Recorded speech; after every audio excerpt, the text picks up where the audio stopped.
पुनपुन नामक एक गांव में 4 मित्र रहा करते थे। वे अपने आम जिंदगी से परेशान होकर जंगल की ओर चल पड़ते हैं। जंगल की ओर चलते चलते वे एक मंदिर के पास पहुंचते हैं।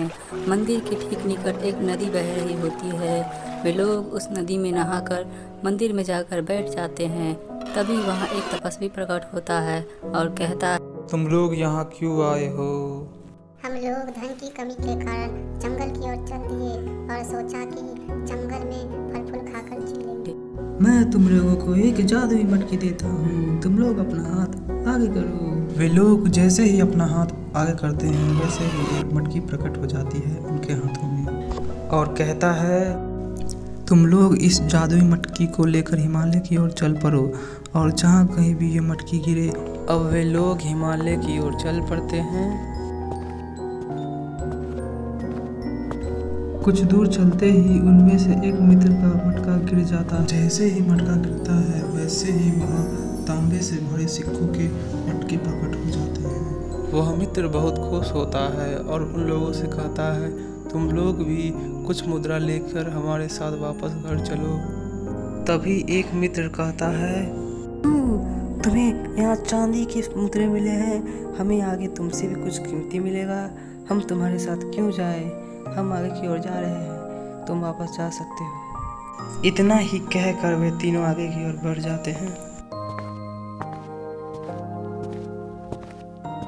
वे लोग कुछ ही दूर गए थे कि उनमें से तीसरे मित्र का जादुई घड़ा गिर जाता है। जैसे ही जादुई घड़ा गिरता है वैसे ही वहाँ पर चांदी के सिक्के प्रकट हो जाते हैं। तीसरा मित्र बहुत खुश होता है और उनसे कहता है, तुम लोग भी कुछ सिक्के ले लो और हम लोग घर चलते हैं वापस। दूसरे मित्र ने कहा, तुम्हें जाना है तो जाओ, तुम्हें यहाँ चांदी के सिक्के मिले हैं, हमें आगे तुमसे भी अच्छा कुछ मिलेगा, तो हम आगे जा रहे हैं। वे दोनों मित्र आगे की ओर बढ़ जाते हैं।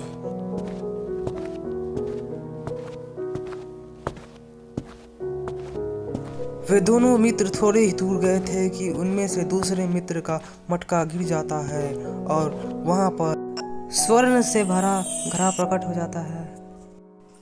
दूसरा मित्र भी बहुत खुश होता है और पहले मित्र से कहता है, चलो हम लोग सोना लेकर घर वापस चल जाते हैं। पहला मित्र कहता है, तुम लोगों को तांबा चांदी सोना मिला, मुझे आगे हीरा मिलेगा, मैं आगे की ओर जा रहा हूँ। इतना कहकर वह आगे की ओर बढ़ जाता है।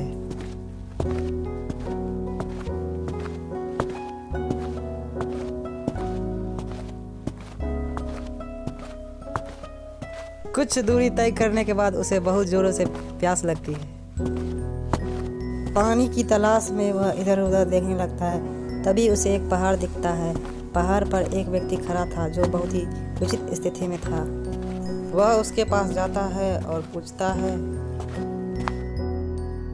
भाई थोड़ा पानी मिलेगा? मैं तुम्हें पानी नहीं दे सकता। पर क्यों? क्योंकि मेरे जो ये सिर पे चक्र है यह मुझे कहीं जाने ही नहीं देता। क्या तुम मेरा चक्र धारण करोगे?